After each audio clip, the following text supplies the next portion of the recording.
"I release her," said the young man at the center of the floor, loud enough that the quartet faltered and the dancing thinned to nothing, "and I make no apology for it. A gentleman must marry where his heart is fixed, and mine is fixed elsewhere."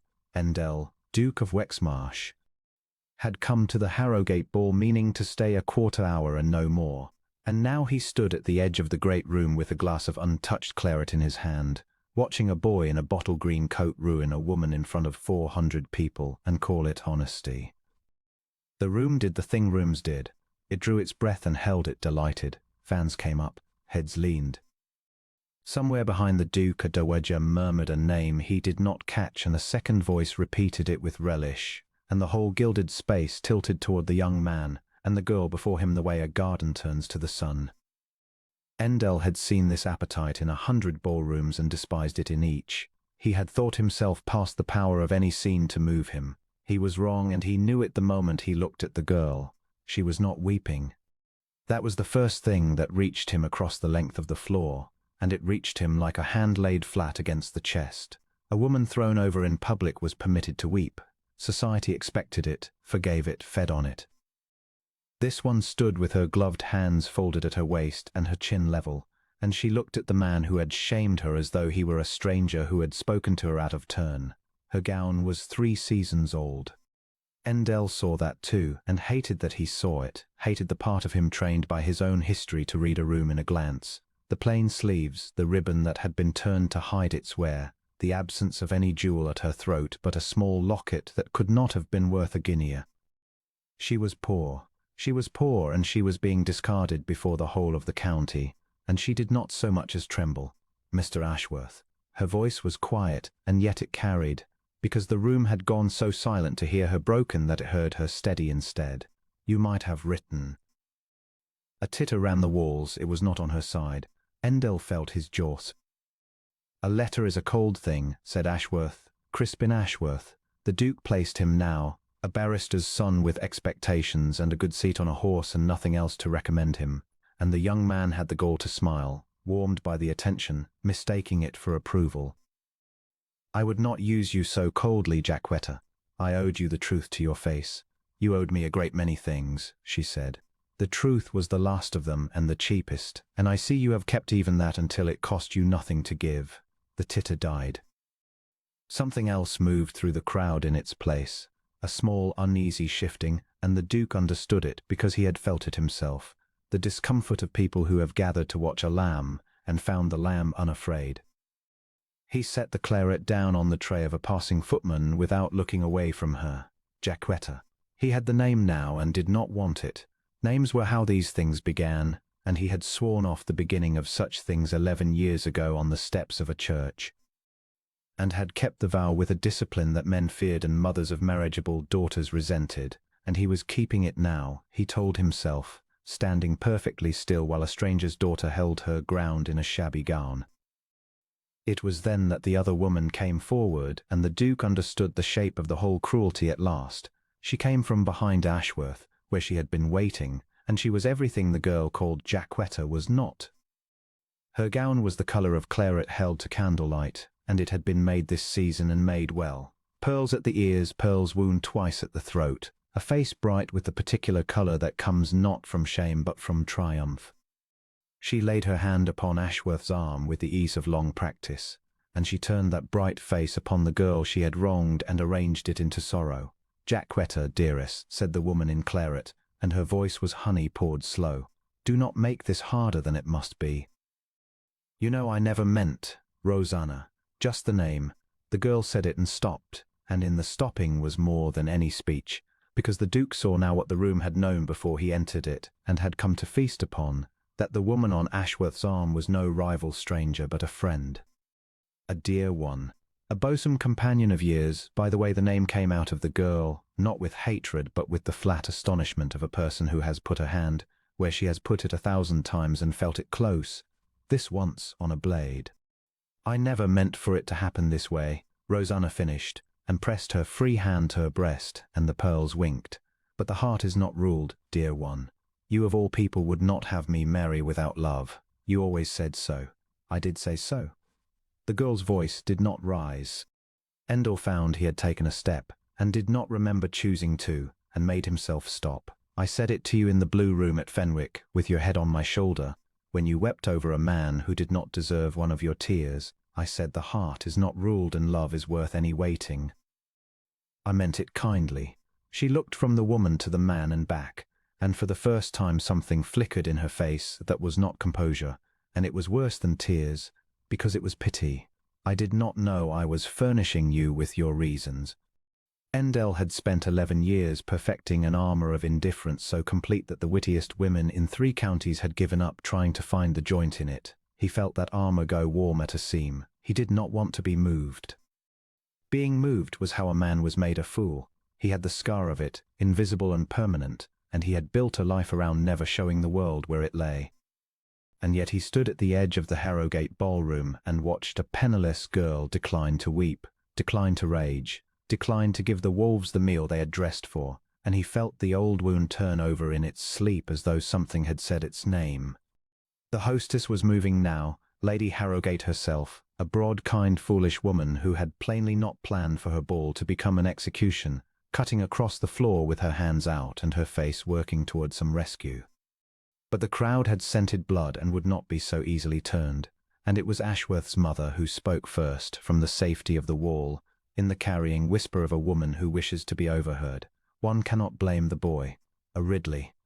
The father drank the estate to the ground and left the girls to teach music and mind other women's children. My son might have done his duty and had a pauper for a duchess of his own small kingdom, or he might do as his heart bids and marry, where there is at least a competence and a name unspoiled. I know which I should choose. You have chosen it, madam, said the girl, Jacquetta Ridley. The Duke had the whole of it now, the shabby name and the drunk father and the music lessons, the whole architecture of a genteel poverty that the room found so amusing. You chose it for him some weeks ago, I think, for your son has not the wit to arrange a supper, let alone a betrayal on this scale. I do not grudge you the managing of it. I only wonder that you troubled to invite me, unless the sport required a body in the ring. The Duke had heard cleverer things said in that room and colder ones, but he had rarely heard truer, and never from a person who stood to gain nothing by the truth. That was what held him. It was not her courage merely, courage he had seen, in soldiers and in gamblers and in the desperate, but the plainness of her, the entire absence of appeal. She was not playing to the gallery. She was not, even now, asking the room to take her part. She had measured its temper in a glance and written it off, and spent her wit only because she would not let a lie be the last word spoken over her. Endell knew the discipline that took. He had built his whole self out of it. He had simply never before seen it worn by someone with nothing behind it. No title to retreat into, no fortune to cushion the fall, no name that a lie could not touch. She had only herself, and she had decided that self was worth keeping intact whatever it cost her, and she was paying the price at that very moment with a steadiness that made the pearled and painted room around her look suddenly cheap. That landed. The Duke heard it land, heard the small, sharp intake all around the walls, the sound of a crowd discovering that the victim had teeth and being, for one shameful instant, disappointed rather than pleased. Ashworth's mother went the colour of her son's coat. Rosanna's honeyed face cracked at one corner, and Crispin Ashworth, who was not a cruel man so much as a weak one, and who had wanted a public triumph and got a public humiliation instead, made the error that weak men make when they are losing. He reached for the cheapest weapon in the room. You forget yourself, he said, and his voice climbed. You forget what you are and what I might have made you. I offered you a home, Jacquetta. I offered you rescue. And you stood in my father's house with your patched gloves and your charity school French, and you looked at me as though I were the beggar. That is why. Not Rosanna, you. A man cannot love a woman who pities him, and you have pitied me from the first. Something happened in the girl's face then at last, not a breaking, but a stilling, the particular stillness a person absorbing a blow they had not braced for because it was true. The Duke saw the truth of it strike her, and saw her decide in the space of a breath to carry it. She inclined her head. She did not deny it. At the not denying, the refusal to buy her escape with a lie she found beneath her even now, was the thing that unmade 11 years of the Duke of Wexmarsh's careful discipline in the length of a single indrawn breath. Then we are agreed at last, she said, For I have pitied you a very long while and been ashamed of it, and I am ashamed no longer.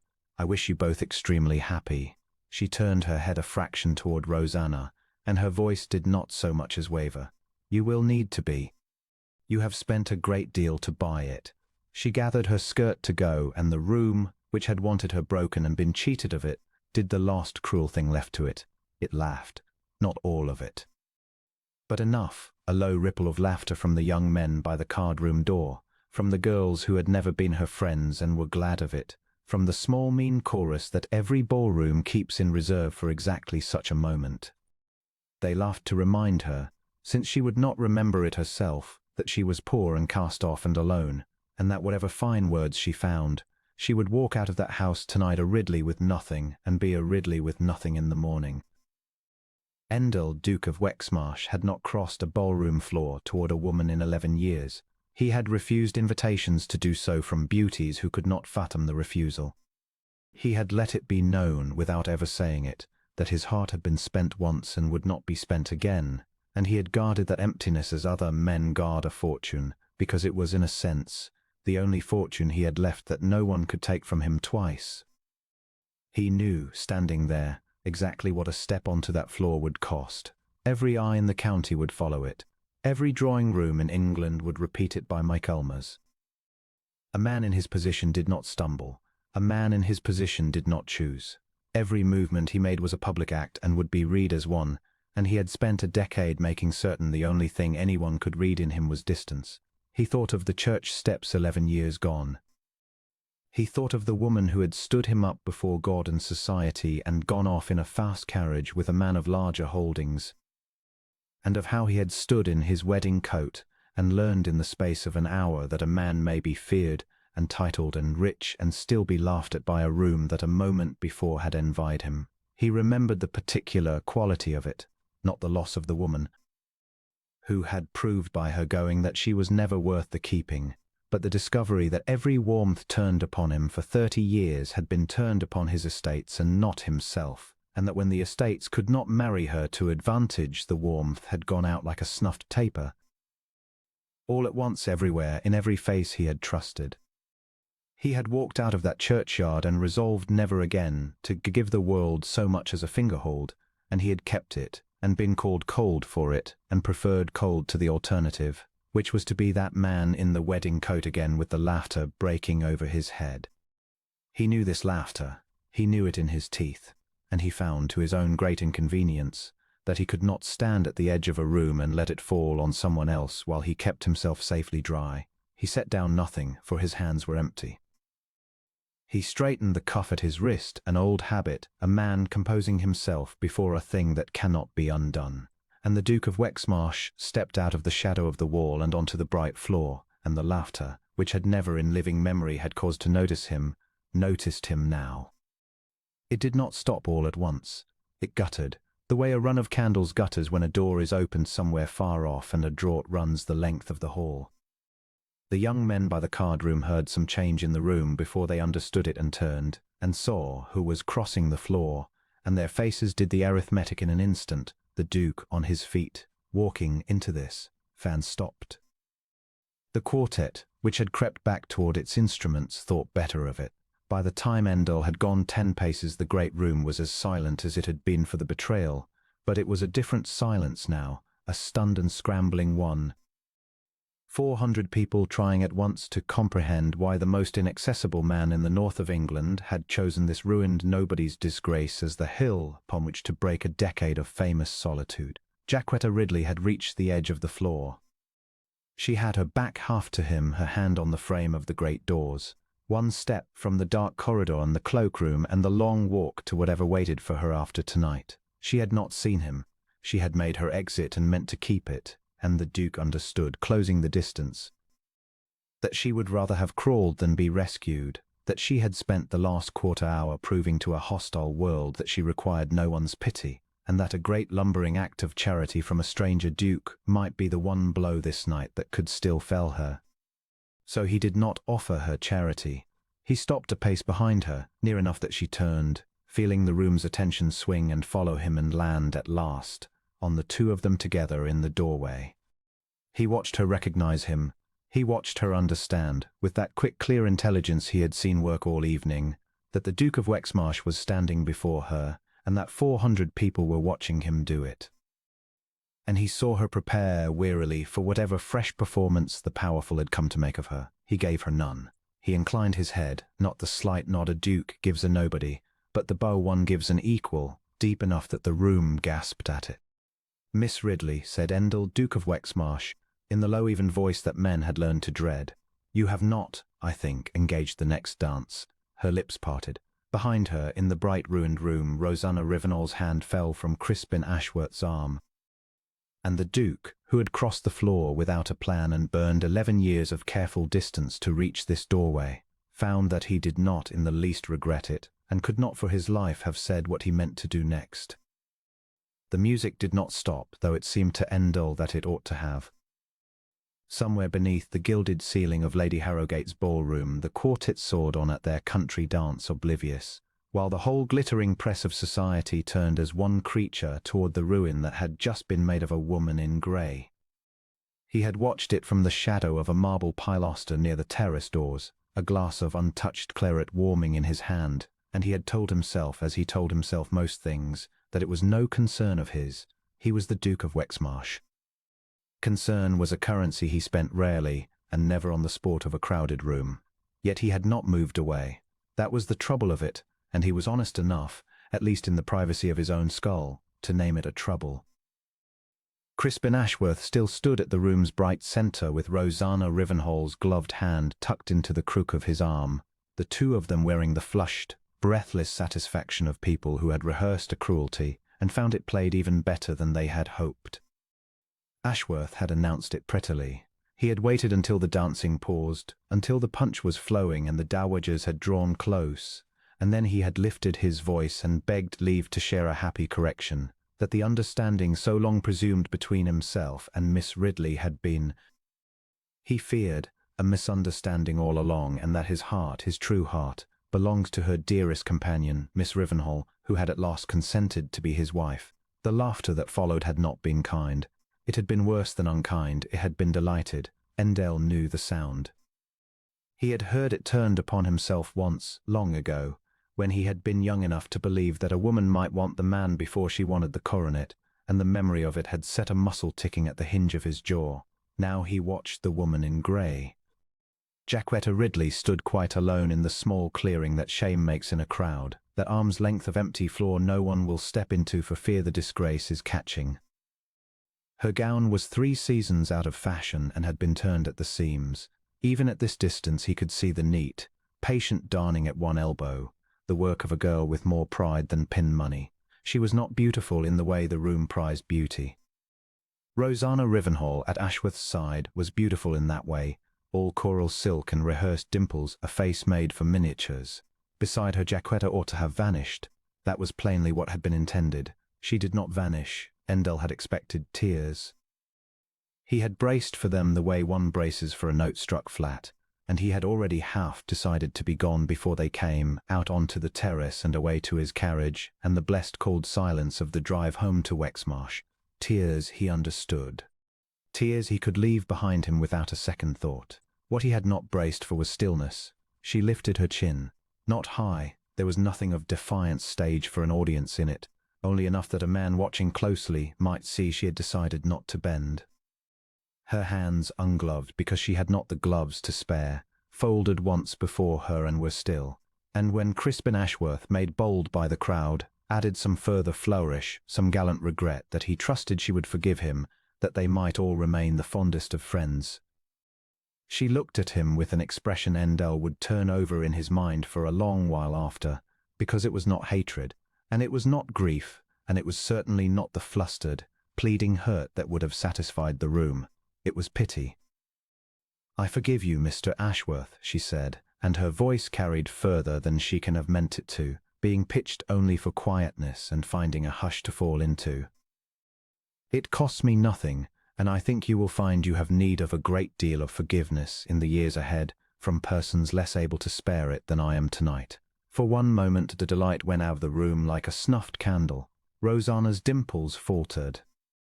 Ashworth's handsome mouth opened and shut upon nothing, and Endel, Duke of Wexmarsh, who had not been surprised by another living soul in the better part of a decade, felt something turn over in his chest that he did not at once have a name for. Then the tide of the crowd closed again. Someone laughed to cover the silence. The quartet reached the figure's turn. The moment was papered over as such moments always are, and the great glittering machine of the evening ground on. Rosanna leaned to murmur in Ashworth's ear, and whatever she said restored his colour and his smirk, and the two of them swept off toward the card-room trailing their admirers, leaving the woman in grey standing alone with her forgiveness like a coin no one would take from her hand. Endel set down his claret upon the tray of a passing footman. He had no intention of crossing the floor. He wished afterward that he could account for how it was that he came to be crossing it, that he could point to some deliberate resolve, some ducal purpose formed and executed. There was none. His feet simply carried him out of the shadow of the pilaster and into the light, and the crowd, seeing who moved among them, parted before the Duke of Wexmarsh as it always parted, with a rustle of held breath and a flutter of fans lifted to hide whispering mouths. He was aware of the whispering. Wexmarsh, the cold duke, the widower who was no widower, the man who had refused 3 seasons of daughters and given no reason. He let the whispers break against him as they always did. Jacquetta Ridley did not see him coming. She had turned a little toward the wall, gathering herself, and when she came about and found the largest and most feared man in the county standing not 4 feet away, regarding her with his dark, unreadable attention, she did the last thing on earth he had prepared himself for. She did not simper. She did not sink into the low, fluttering curtsy that his rank generally wrung out of unmarried women like water from a cloth. She looked at him, plainly, steadily, with eyes he could now see were a clear and serious grey to match her gown, and something in her face closed, the way a door is drawn quietly to before a stranger, because she supposed, of course she supposed, that he had come to look at the ruin more nearly. "To join the sport, your grace," she said, and dropped him a curtsy that was correct to the last degree and warm by not 1 degree beyond it. Miss Ridley. His own voice sounded strange to him, rougher than he had used it in company for years. He was accustomed to knowing precisely what he meant to say before he said it. He found, standing before her, that he did not. "You are without a partner for the next set." It was not what he had meant to say. He had not, in truth, meant to say anything. He had meant to offer some cold civility and withdraw, having satisfied whatever obscure impulse had moved him. The words had come out on their own, and now they hung between them, and he watched her weigh them, and he saw, with a jolt of something almost like alarm, that she understood exactly what he had done and exactly why, and that she was not going to pretend otherwise. "You need not, your grace," she said gently. "Need not what? Rescue me." She said it without bitterness, which somehow made it land the harder. "It is kindly meant, and I am grateful for the kindness. But a duke's charity, danced out before this particular company, will do me no service at all. They will only say I have thrown myself at a second man before the first has quit the room. I would rather stand here alone, if it is all the same to you, and be honestly disgraced, than be talked of as a woman who could not be left an hour without contriving to catch the eye of someone grander."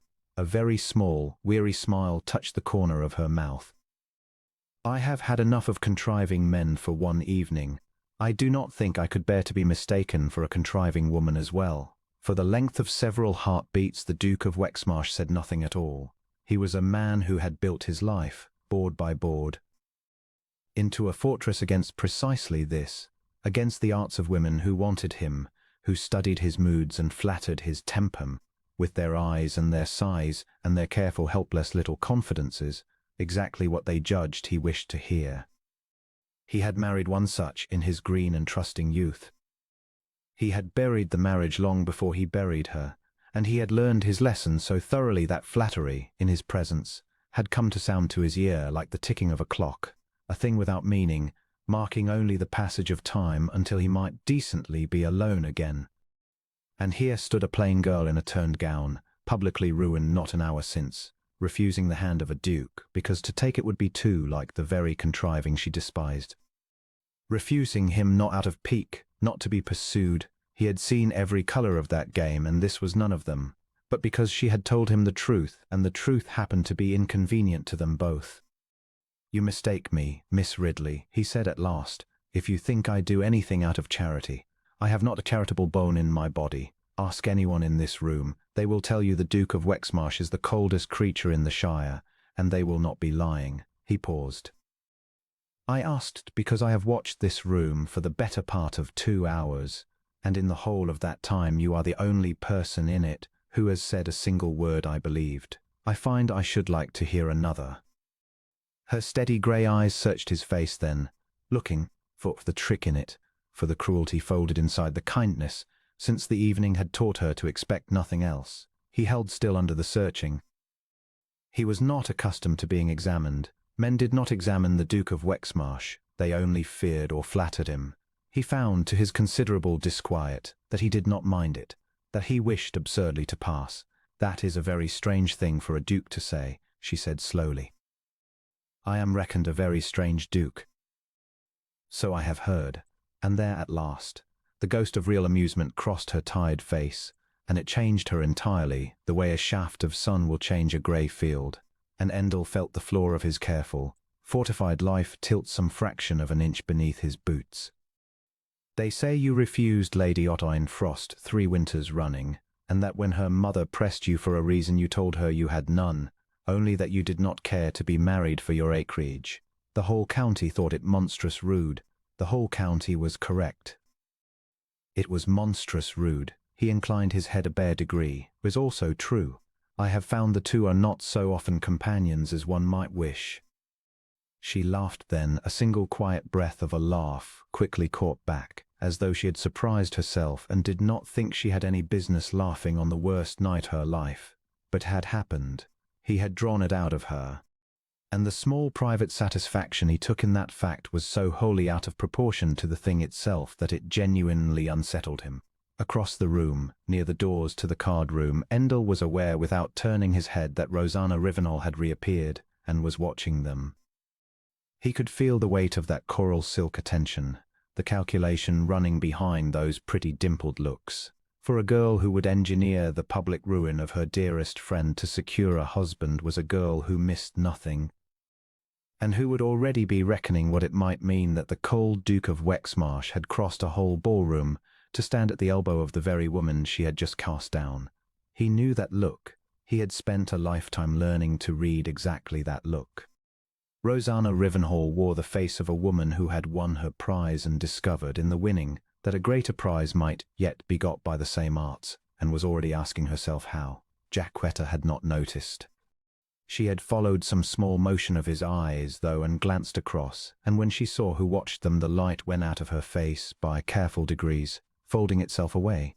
"You should not be seen speaking to me, Your Grace," she said, low and quick, "truly. Whatever your reasons, and I begin to think they may even be honest ones, it will do you harm and mean none of the good you intend." A flick of the grey eyes toward the coral silk, and no more. She would not name her friend even now. Even in the wreckage she is very clever, and she will make of it whatever will serve her best. She always does. I ought to know it better than anyone. I called her sister these 11 years. Her voice did not break on the word. It only went, if anything, more quiet and more steady, which was somehow worse than breaking. "Go back to your shadows, Duke. It is where you are happiest, is it not? A person can see that much across a whole room." It ought to have stung. From any other creature in the Shire it would have been an impertinence he would have frozen with a word and remembered against them for a year. From her it landed like a hand laid flat against a bruise he had forgotten he carried, gentle, and precisely upon the ache, and offered not to wound, but because she had seen the ache and would not pretend she had not. "You see a great deal, Miss Ridley," he said, "for a woman who has just been given the worst reason of her life to look at no one. I have always seen a great deal. It is an inconvenient gift. People do so prefer to be flattered." She dropped him a second curtsy, the last, the one that meant farewell. "I thank you for the set I shall not dance. I shall remember it kindly, whatever else I am obliged to remember of this evening. Good night, Your Grace." And she turned and gathered the shabby grey silk of her skirts in one darned elbowed arm, and walked from the ballroom, not fleeing, not hurried, her head level and her step unbroken, through the whispering crowd that parted for her now not out of deference, but out of the queasy. half ashamed hush that trails a person society has agreed to destroy. Endel did not go back to his shadows. He stood where she had left him in the bright, cruel middle of the floor, a still dark column of a man about whom the dancing reformed, and he watched the empty doorway through which she had gone as though it might yet give her back. The quartet struck up a waltz. Rosanna Rivenhall began, unmistakably, to make her graceful, dimpling way across the room toward him, Crispin Ashworth forgotten at the card tables, the new campaign already opening in her clever eyes. In a moment he would have to be cold to her. He was already composing the ice. But even as he readied it, some traitor part of the Duke of Wexmarsh, the part he had walled up years ago and believed had died of the dark in there, stood at the doorway she had vanished through and would not, for all his ordering, come away.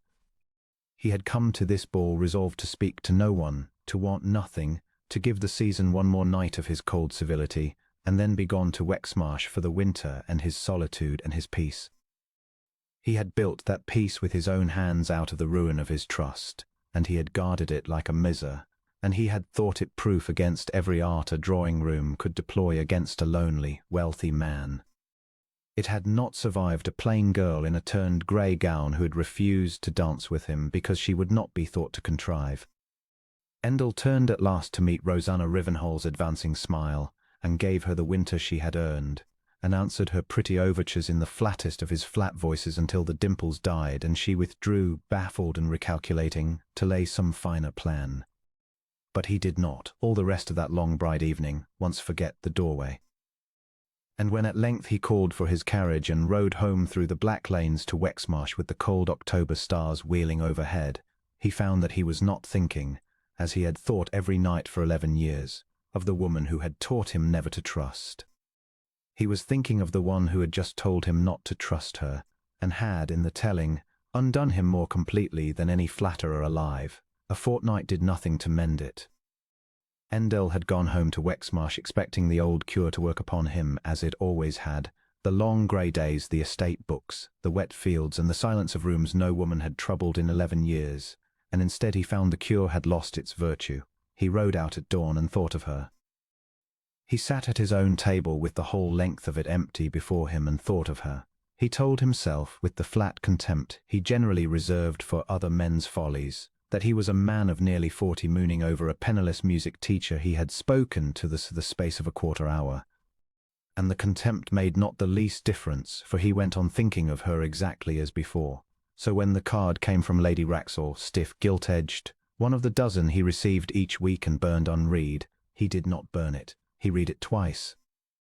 For beneath the printed civilities Lady Wraxall had added a line in her own sprawling hand, of the artless, boastful sort that hostesses use to bait a great catch to their rooms. And the line said that she had engaged for the evening a young gentlewoman of remarkable accomplishment at the instrument, a Miss Ridley, whom she did not doubt his Grace would find worth the journey. He found that he was standing at the window with the card in his hand and the winter light going flat across the park, and that he had already, somewhere beneath the level of decision, decided to go. Wraxall House blazed when he came to it, every window yellow, the drive choked with carriages, the sort of crowded musical evening at which 400 people who did not care for music gathered to be seen not caring for it. Endel gave up his greatcoat and let the announcement of his name run its usual ripple through the rooms, the turning heads, the mothers straightening, the whispered relay of who had come and who now might be introduced to whom. He'd not attend to it. He had crossed 3 drawing-rooms of nodding plumes and warm bright faces before he found what he had come for, and when he found it, it stopped him in the doorway as surely as a hand upon the chest. She sat at the great pianoforte at the far end of the music-room a little apart, in the grey gown he already knew, turned at the seams, darned at the one elbow, 3 seasons dead, and she was not among the guests. That was the whole of it in a glance. She had been set where the hired talent is set, at the edge of the company and not within it, a gentlewoman engaged for a fee to furnish the evening with its music, no more a guest of Lady Wraxall's than the footman bearing the negus. She sat very straight upon the bench with her ungloved hands folded in her lap, waiting to be wanted. She wore the composure of a woman who has learned that composure is the lost property no creditor can seize. Endel had meant, he supposed, to go and speak to her at once. He did not. Some caution he could not name held him at the wall, and it was well that it did, for in the next moment he saw the shape the evening was to take, and understood that he had walked into the second act of the same cruelty and not the end of it. Rosanna Rivenel held the centre of the room as she had held the centre of the ballroom, and she held it now by better right, for she wore Crispin Ashworth upon her arm as a woman wears a prize lately and publicly won. She was in rose silk this evening, fresh from the mantua maker, and the pearls were at her throat again, and she laughed with her head tipped just so and her hand upon Ashworth's sleeve, and about her had gathered the small bright court that always gathers about a girl who has got what the others wanted.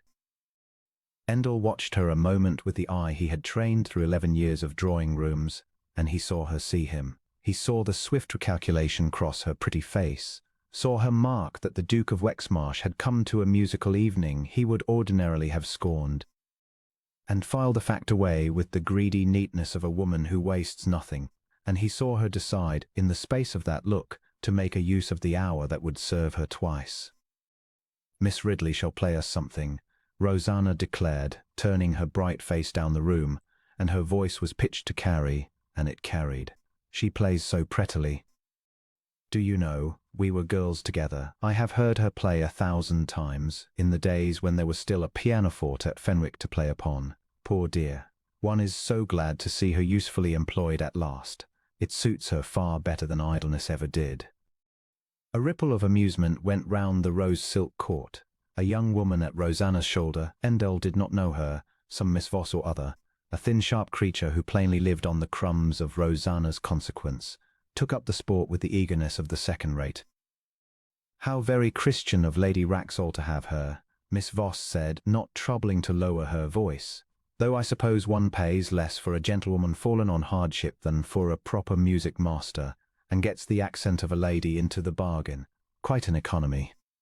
Play us the air you used to play at Fenwick, the sad one, before your papa drank the pianoforte and all the rest of it. It was very affecting. We should all like to be affected."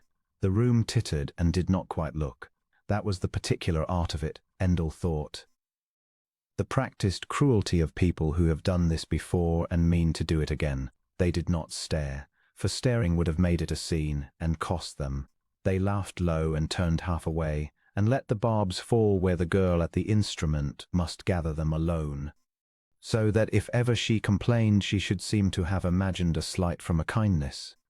He had seen it all his life. He had never before stood and watched it done to a person he could not put out of his mind. Jacquetta Ridley did not flinch, and she did not perform not flinching, which was a finer thing. She unfolded her hands and set them to the keys, and she said, in that quiet clear voice that had found a hush to fall into once before and found one now, "I shall play whatever the room would like to hear. It is what I am here for, and I am glad of the employment. There is no shame in an honest wage, whatever Miss Voss may have been told." A small pause no longer than a breath. "As for my father, he is these 2 years dead, and past the reach of anyone's wit but God's. I find I would rather not be affecting this evening. I shall play you something merry instead, and we may all be spared the strain of feeling." And she began a bright rippling country air, played with a clean unhurried mastery that made the room's laughter sound suddenly cheap in its own ears. And the barb hung in the air over Rosanna's court with nowhere to land, and Miss Voss coloured, and Rosanna's bright social sorrow set for one instant into something harder and truer before she smoothed it away. Endel found that he had come off the wall. He had promised himself, on the long, dark drive home a fortnight since, that if ever their paths crossed again he would not do to her what he had done at Harrowgate's ball, would not lumber up in his rank and his charity and hand her the one insult her pride could not survive, the insult of being publicly rescued. She had told him plainly that a duke's protection flung across a hostel room would ruin her more surely than any snub. He believed her. He believed her still. And so he did not cross to the instrument and offer her his arm, and he did not freeze Miss Voss with the killing word that was already cold and ready upon his tongue, for either would have made the girl at the pianoforte the object of the room again and undone the very ground she had just won. He did the one thing that was left him, which was to make himself, and not her, the thing the room must look at. Lady Wraxall. His voice was not loud. It had never in his life needed to be loud. Men had learned to fall silent to catch it, and the room fell silent now, 400 plumed and painted heads turning toward the Duke of Wexmarsh where he stood, unaccountably among them. I have driven a considerable distance this evening, and I will own to you that I did not come for the negus. A dry current went through the room. They thought it a jest, and were flattered to be jested with. I came because I was told you had engaged a musician worth the hearing, and I find the report was modest. I should take it as a particular kindness if Miss Ridley might be prevailed upon to play something worthy of her hand, the Brodripp sonata, if she has it, or whatever she pleases, and if the room would do her the courtesy of its silence while she does. I have small patience for music played against a wall of chatter. It is an insult to the art and to the artist both. He let his eye travel once, without haste, across Rosanna Rivenhol's rose-silk court, and rest one deliberate half-second upon Miss Voss, and move on. He said nothing to them. He did not need to. The whole room had heard the Duke name Miss Ridley an artist and command its silence for her sake, and there was not a soul in it clever enough to sneer at a woman the most feared man in 3 counties had just chosen, before them all to honour.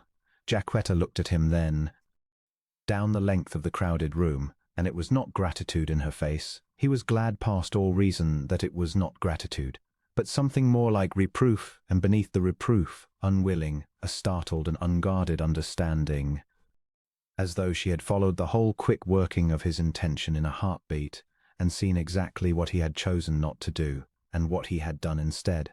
She inclined her head to him the smallest degree. Then she bent to the keys, and gave the room the sonata, and the room, having been ordered to listen, listened, and discovered to its own surprise that it had never in the whole giddy season heard anything half so worth the hearing. He did not go to her while she played.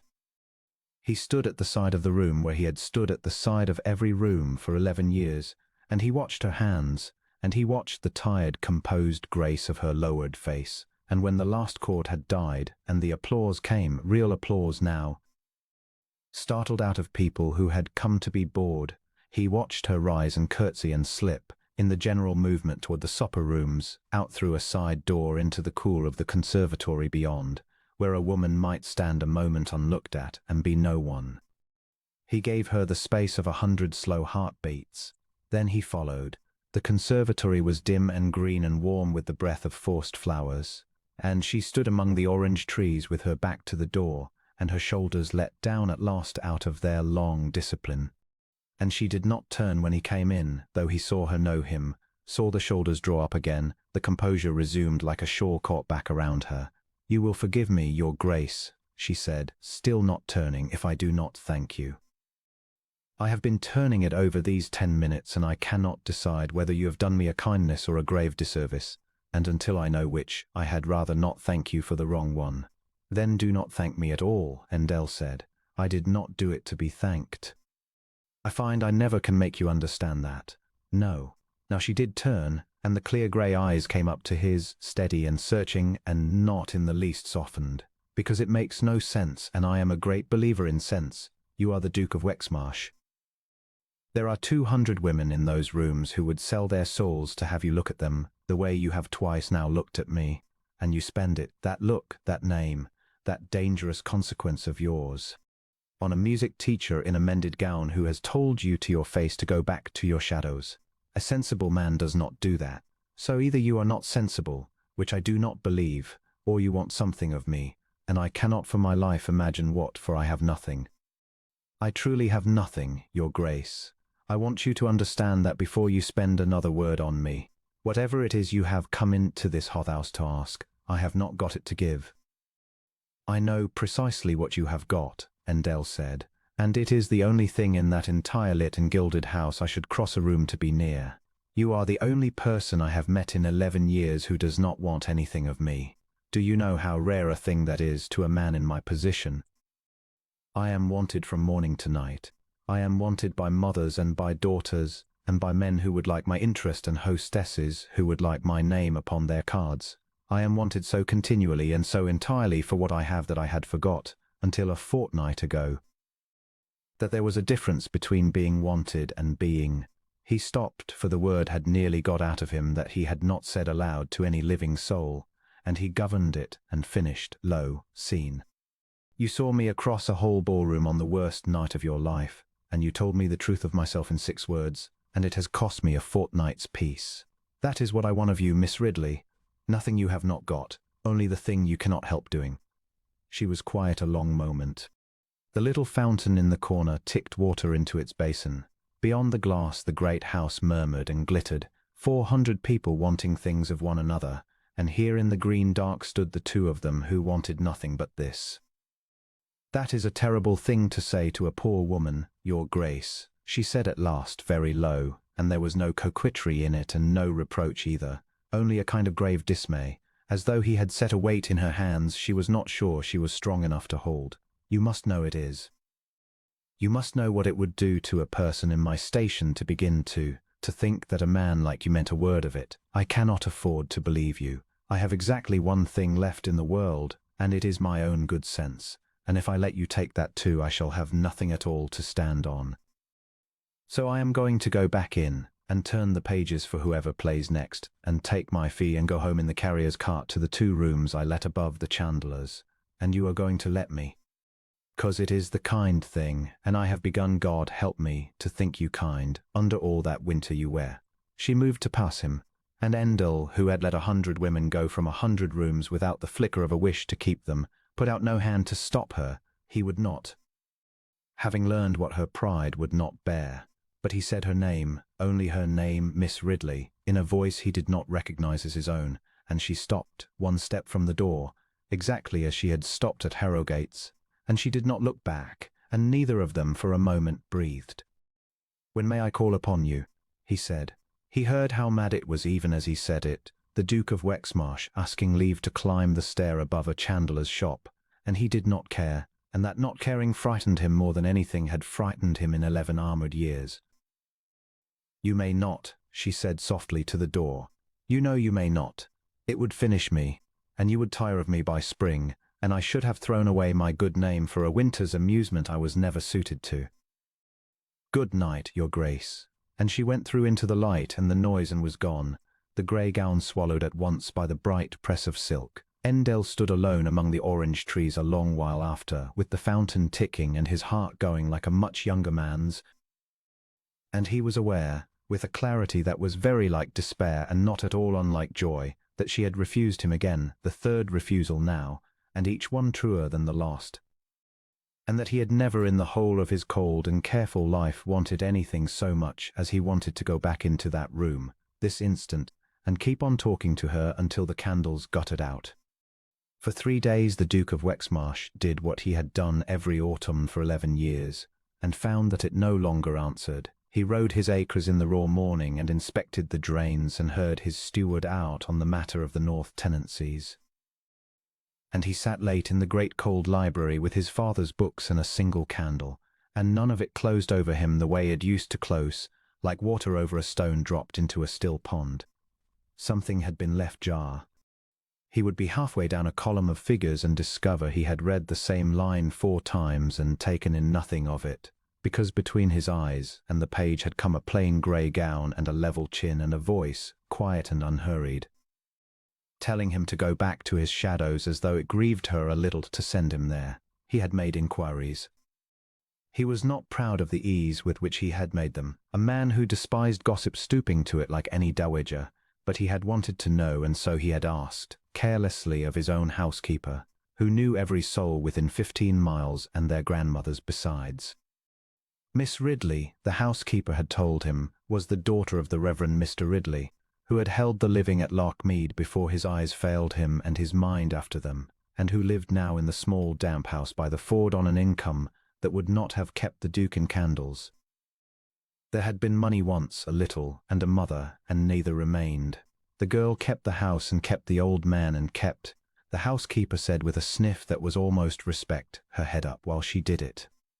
She had been going to marry the Ashworth boy, because the Ashworth boy had prospects and a house with a dry roof, and everyone had thought her fortunate, and everyone now thought her a fool, and there was an end of Miss Ridley. There was not an end of Miss Ridley. On the 4th day the Duke ordered his horse saddled in the failing gold of the afternoon and told no one where he rode, because he did not entirely know himself, or would not own it. And he took the lane toward Larkmead with a book in his saddlebag that he had chosen and rejected and chosen again 3 times over, a volume of the elder Ridley's own sermons, printed by subscription 20 years gone, that he had found on his father's shelves, and that gave him at last a reason. A man might say aloud, he would return the book to its author's house. It was the thinnest pretext in the county, and he knew it, and he rode toward it anyway, and he did not turn back, and that in itself told him more about the state of his heart than he cared to be told. He came upon her before he reached the house. The lane bent along the ford, and there in the low light stood a small orchard gone half to moss, and among the crooked trees was Jacquetta Ridley in an apron over the grey gown, gathering the late apples into a basket set in the crook of her arm. She had not heard the horse over the running of the water. For a moment, one moment that he would keep, the Duke of Wexmarsh sat his mount at the edge of the lane and simply watched her reach up into the branches. Unwatched and unaware, her face lifted, no dignity performed for anyone, because she believed there was no one there to see. She was singing, very low, something old and without much tune, and she stopped to test an apple with her thumb and set it back, because it was not ready, and it was the gentlest thing he had looked upon in longer than he could measure. And it went through the wall he had built with the ease of light through a window. Then the horse blew, and she turned, and the singing stopped, and her whole body changed, not to fear, he saw, but to that composed and guarded stillness he had watched her wear in the ballroom against 400 strangers. It struck him with an unexpected force that she wore it now against him.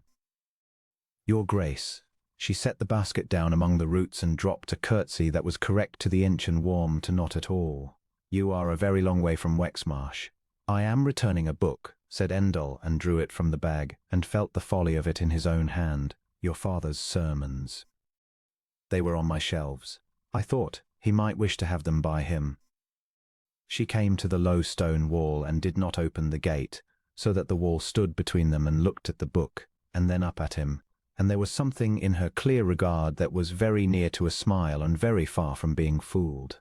"My father cannot read them, Your Grace. He has not been able to read these 2 years, and you did not ride 9 miles at dusk to bring a blind man a book he wrote before I was born." She said it without the least edge of accusation. She said it the way she said everything, as though the truth were simply the cleanest thing to hand, and she preferred to keep a clean house. "But I thank you for the thought of him. It is more thought than most have spared him.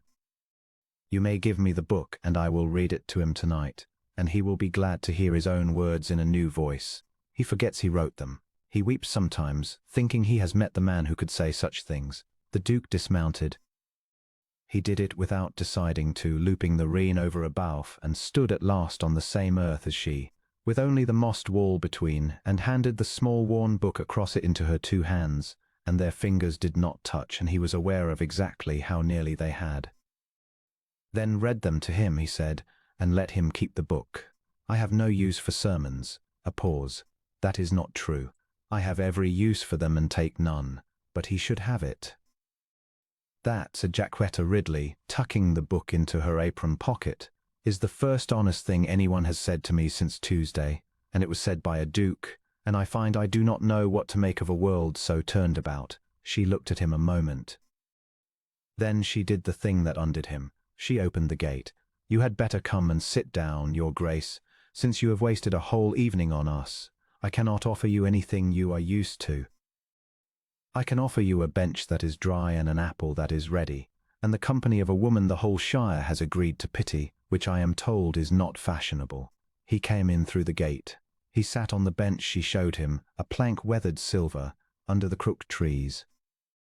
And she sat at the far end of it with a decent yard of dusk between them, and cut an apple in 2 with a small knife from her pocket and gave him half, and he ate it.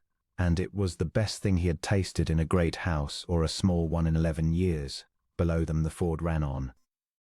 Somewhere in the house behind, a shutter had been mended with a fresh board that showed pale against the old, and the Duke understood without being told that she had mended it herself, because there was no one else to do it, and no coin to pay a man who would. "You are wondering how I came to marry him," she said, into the quiet, as though she had followed his eye to the mended shutter and read the whole of his thought there. Everyone wonders it now, though no one wondered it a fortnight since, when it was thought a sensible match. I will tell you, since you are too well-bred to ask and I am too poor to afford the luxury of being asked. Mr. Ashworth would have a dry house and a settled income and a name that opens the doors that stay shut to me. And my father is going into the dark, your grace, a little further every month, and when he is gone I shall have precisely nothing and nowhere, and a woman with nothing and nowhere does not marry for love. She marries for a roof and counts herself blessed, and learns to be fond. I meant to learn to be fond of him. I dare say I should have managed it. I am a good manager. She turned the knife once in her fingers and put it away. So you need not think me heartbroken. I am not. A person cannot break what she never had the freedom to give. She said it all without a tremor and without a bid for his pity, and the absence of that bid was the most affecting thing about it, and Endel, who had spent 11 years learning to hear the plea inside every kindness offered him, and the calculation inside every soft word, listened for it in hers and could not find it, because it was not there. She was not angling. She had told him she would not be thought to contrive, and she had not contrived, not in a ballroom before 400, not here in a dying orchard before the one man in the county whose hand could have lifted her clear of all of it with a sentence. She wanted nothing from him. It was the rarest thing he had encountered in his life, and it frightened him considerably more than any scheme. You should hate him, he said. I have not the time, said Jacquetta simply. Hating is a rich woman's occupation. I have a fire to keep in and a man to feed and linen to turn before the frost, and if I stopped to hate Mr. Ashworth I should never get through the wash. Then, quieter, the composure thinning for the first time to show what lay beneath it, which was not bitterness but a great and wary tenderness. And I find I am chiefly sorry for Rosanna. She thinks she has won something. She has won Crispin Ashworth. She will discover the size of the prize soon enough, and there will be no friend left to tell it to, for she has spent me. She looked down at her chapped hands. We were girls together. She used to plait my hair. I do not know when I stopped being a person to her and became a step she might climb by. I have thought, and I cannot find the day it changed. There is no day, said the Duke, and heard his own voice come out of some walled place he had not opened for anyone. It is not a day. It is a slow thing, and it wears the same face all the while it is changing, so that you go on trusting the face long after the thing behind it has become your enemy, and when at last you see it plain you cannot forgive yourself the years you did not see. He stopped. He had said far more than he meant. She was watching him, still her head a little tilted, and she did not fill the silence with the questions any other woman would have poured into it. Who was she, your grace, and what did she do to you? She only waited, and let him keep the rest. And Mercy loosened his tongue where prying would have locked it. I trusted such a face once, he said, very completely. I was younger, and I had more heart to spend, and I spent all of it. She let me.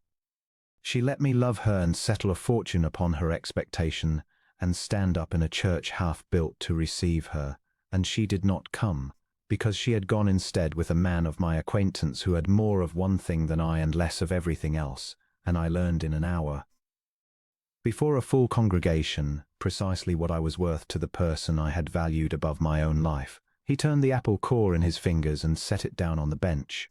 I have not stood up in a church since. I built a colder house, Miss Ridley, and I have lived in it, and I told myself it was peace. He had never said it aloud, not in 11 years, not to his sister, not to the one friend who had ridden with him from that church without a word.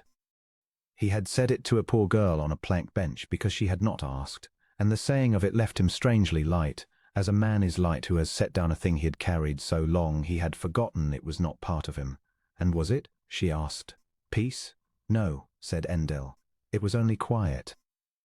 I mistook the one for the other a long while. The dusk had come down around them while they spoke, blue and cold, and the first stars had pricked out over the ford, and neither of them had moved to end it. She was near enough now. She had turned on the bench to hear him, and the yard between them had somehow become a handspan, that he could see the small locket at her throat, the one worth less than a guinea that she had worn through her own public ruin, and he found he wanted, with an H that astonished him, to ask whose likeness it held. Her mother's, he thought. He did not ask. He reached instead without at all meaning to, and drew back a fallen strand of her hair that the evening wind had blown across her cheek, his gloved fingers barely grazing the cold, soft skin of her jaw. The lightest thing. A thing that lasted no longer than a breath, and she went very still, and did not draw away, and looked at him in the last of the light with her clear, steady eyes gone wide and uncertain for the first time since he had known her. So that he saw he had reached past her guard as surely as she had reached past his. For a moment neither breathed. The Ford ran on. His hand was still near her face, and he made himself lower it slowly, and the cost of lowering it told him everything he had been at such pains not to know. "Your Grace," she said, and her voice was not quite level now, and the crack in it moved him more than all her earlier steadiness. "You must not do that." "No," he agreed. "I must not." He did not move away. "You must not," she said again, gently. And he understood that she was pleading not against him, but against herself, and against the whole cruel arithmetic of the world that made such a thing impossible. "Because I have just been made a spectacle before the county for reaching above my station, and I have borne it. And I can bear a great deal, but I cannot bear to be your amusement for a winter and your embarrassment by spring. I am poor, your Grace, and I am plain, and I am not a fool, and a duke does not ride 9 miles to a mended shutter for any reason a poor plain woman had better let herself believe. So you must not touch my face and look at me so, or I shall begin to hope, and hope is the one thing in all the world I truly cannot afford." It was the most honest speech that had ever been made to him, and it laid his own heart open like a book. He rose from the bench because to stay was to answer it in a way he had not the right to answer, and he stood over her in the dark with his hat in his hand and every cold defense he owned in ruins about his feet. "Then I will earn the right to be believed," he said. "I do not ask you to hope tonight. I ask you to let me come again." She looked up at him a long moment. Then, at the gate as he mounted, she said the thing that stayed with him the whole 9 miles home and would not let him sleep. "There was a carriage on the lane an hour before you came. It slowed at the ford and it did not stop, and I did not know the crest, but I knew the woman's face at the glass, for she plaited my hair when we were girls. She has seen your horse at my wall by now, your Grace, or she will have heard of it by morning. Whatever you mean to do, do it knowing that she is watching us both, and that she does not forgive being surpassed." She stepped back from the wall. "Good night. Thank you for my father's book, and for the honest apple. Ride carefully in the dark." He rode carefully in the dark. But he did not, that night or for many nights after, think of the woman who had left him standing in a half-built church. He thought of the one who had told him not to touch her face, and had not moved away when he did, and he thought, with a cold, clean certainty that settled over him like the coming frost, of Rosanna Rivenhall's carriage slowing at the ford and not stopping, and of the trouble that was, even now, gathering itself in the dark to fall upon the only heart he had found worth the keeping. The blow came before he could return, and it came as such things do, wearing the livery of kindness, on the 3rd morning after the orchard, when the Duke of Wexmarsh had already ordered his horse and was drawing on his gloves in the hall with the settled purpose of a man who has stopped debating with himself. His butler brought him a packet upon a salver, no direction upon it but his own name, no seal he knew. And the Duke broke it standing, and read it standing, and did not ride that day at all. There were 2 things within. The first was a letter, a lady's hand, fine and looped, and it was addressed to no one and signed by no one, but it spoke of him. It spoke of him as a purse spoken of by a hand already inside it, whoever had written it, and it was written to be read by him. He understood that within 3 lines, it had been baited for him as a hook is baited.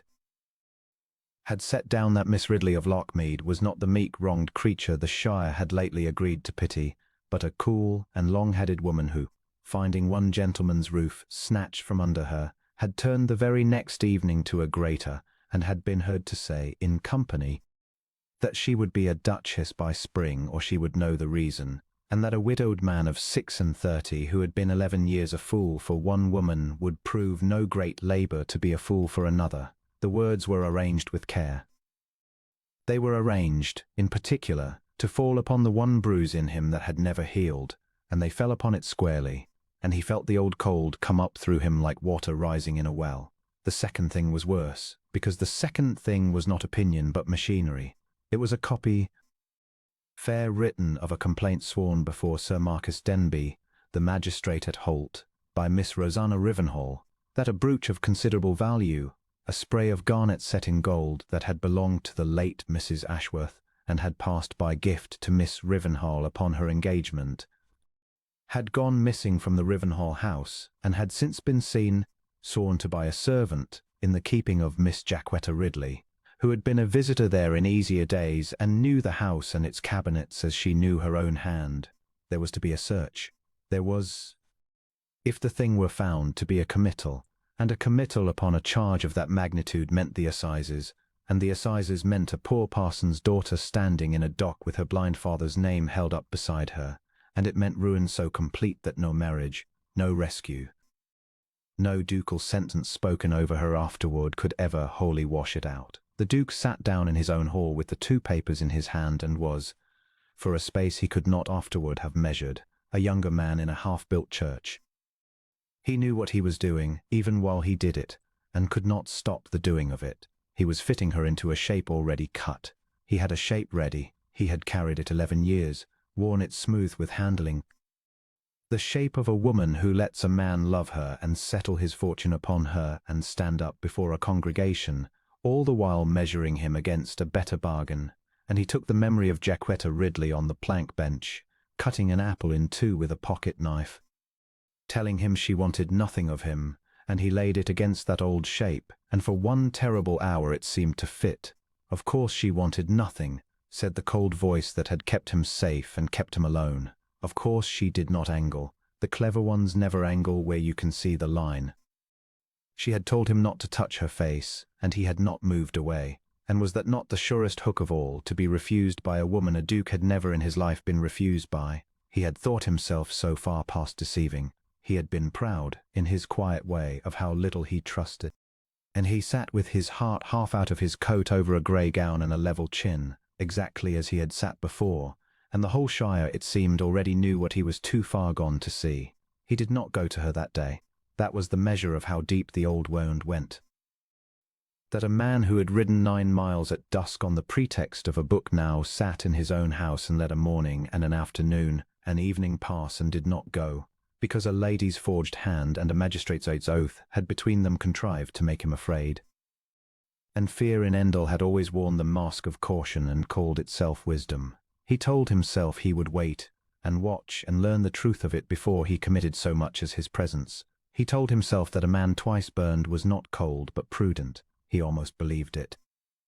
He very nearly believed it through the whole of a sleepless night, and it was only toward the grey of morning, staring at the canopy of a bed too large for one man, that a small and stubborn thing in him, the thing that had watched her sing to herself among the apple trees unwatched, performing for no one, asked him quietly why a woman who meant to snare a duke by spring would send him back to his shadows and forbid him her cheek and tell him, plainly and to her own cost, that she was poor and plain and not a fool.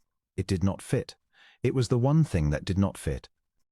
And a man who has spent his life reading the calculation inside soft words ought, the small voice said, to be equally able to read its absence. He rode to Larkmead in the end. But he rode late, and he rode divided, a man going to look for evidence and not to give his hand. And the difference between the man who had gone before and the man who went now was the whole difference between trust and its ruin, and he carried it in him like a stone all the 9 miles. He came upon a crowd that, more than anything, told him he was already too late to have come as he ought. Where the lane bent by the ford there were gigs drawn up and saddle horses tied. And a knot of the neighbourhood's idlers and betters both gathered at the little damp house as at a public entertainment, and among the good coats and the craning bonnets the Duke saw, set a little apart in a carriage that did not need to be there, and had come only to be seen being there. Miss Rosanna Rivenhall, very upright, very pale, very beautifully composed in the attitude of a lady who has been robbed by a friend and bears the wound with Christian sorrow. Sir Marcus Denby was at the door. A constable stood by with the flat, embarrassed patience of a decent man about an indecent errand, and in the doorway of her father's house, with her hands folded before her and her chin level and her face wearing the stillness the Duke had first seen turned against 400 strangers in a ballroom, stood Jacquetta Ridley, and behind her in the dimness a thin old voice was asking over and over gently what the noise was, and whether the visitors would like their tea. "I have not taken it, Sir Marcus," she was saying as the Duke drew rein at the edge of the press, and her voice carried because it did not rise, because she spoke as she always spoke, as though the truth were the cleanest thing to hand. "I have not been inside the Rivenhall house since Lady Day. You are welcome to search my father's, room by room, and I will hold the candle for you myself. And when you have found nothing, I ask only that you say so as plainly and as loudly as the charge was made, for a whisper of it will do me as much harm as a hanging, and I have no other coin but my name." "That is very prettily said," came Rosanna's voice from the carriage, clear and sorrowful and pitched to reach every ear at the ford, and Jacquetta was always the cleverest of us with a word. But clever words did not use to walk out of a locked cabinet, and my mother's servant does not swear a thing she did not see. She touched a handkerchief to a dry eye. I take no joy in this. She was as a sister to me. It grieves me past speaking that want should have brought her so low, first to reach so far above herself for poor Mr. Ashworth, and then, when that failed, to reach higher yet. Here she did not look at the Duke. She was far too fine to look at the Duke. She merely let the sentence lie in the air where he stood, and let 4 faces turn of their own accord, from her to him and back, so that the whole meaning of it was spoken and no word of it could ever be charged to her mouth, and the search was made. The Duke sat his horse and watched them go into the little house that a poor woman had kept clean and dry with her own 2 chapped hands, and he heard the old man asking after his tea, and he saw the constable come out at last with a folded cloth and open it before Sir Marcus, and there upon the pale linen lay a spray of garnet set in gold. The servant saw, pointing from the bottom of Miss Ridley's own work-basket, beneath the linen she was turning against the frost. A sound went through the crowd, that low collective sound that is the sweetest music cruelty knows. Rosanna Rivenhall bowed her head as one whose worst fears are confirmed against her will, and Jacquetta Ridley looked at the brooch in the magistrate's hand. And for the first and only time that day the Duke saw her composure break its surface, not into fear, not into weeping, but into a swift, startled recognition, there and gone as a person's face changes who has seen a thing she knows and cannot place why the knowing should be terrible. Then it was smoothed away, and she said, quite steadily, "That is not mine, and I did not put it there, and I think you know it, Sir Marcus, as well as I do." But her voice, this time, had no witness to believe it, for the garnets lay in the sun for all to see. And belief in a poor woman weighs nothing against a thing that can be held in the hand. Every face at the ford turned then to the Duke of Wexmarsh, because in the whole of that gathering he was the one power that stood above the magistrate, and above the Rivenhalls, and above the machinery grinding shut, and a single word from him, one word, spoken with the weight of his name behind it, would have turned the whole scale. And every soul there knew it and waited for it, and Jacquetta Ridley, alone in her father's doorway, did not turn to him at all. That was what he never forgot. She did not look to him. She who had more cause than any creature living to send him one glance of appeal, kept her eyes upon the magistrate and her hands folded, and asked nothing of the Duke, because she had told him in the orchard that she would not be his to rescue and would not use him, and she would not use him now to save her own liberty, though her silence toward him cost her everything. And the Duke of Wexmarsh, with the word in his mouth, did not speak it. He would carry the shame of that hour to the end of his days, and know it for the truest measure of what 11 years of self-protection had made of him. For in the instant the garnets caught the light, his old wound had risen up and closed over his reason like the sea over a drowning man. Here it was, the poor woman, the reached for fortune, the pretty innocence with the theft beneath the linen, the whole shape he had cut and carried, fitting now so exactly that the fitting sickened him, and the cold voice said, "She has made a fool of you as the other made a fool of you, and you were within a day of setting your name upon her. And be grateful, you are only shamed and not ruined." And he was afraid. He, whom the Shire called powerful and feared, sat frozen upon his horse in the plainest terror of his life, the terror of a man asked to trust again the one thing that had broken him, and in that terror he did the coldest thing his coldness had ever done. He gathered his rein, and he said, into the waiting hush, in a voice stripped of everything, This is a matter for the law, and not for me, and he turned his horse. He heard, as he turned, the small, definite sound of a thing ending. He did not hear Jacquetta cry out, because she did not cry out. He heard only Sir Marcus, heavy and reluctant, begin the words that bound her over to answer at the assizes, and heard the old parson's voice lift once more from within, thin and bewildered, asking whether their guests would not stay, and whether Jacquetta had remembered the tea, and he heard.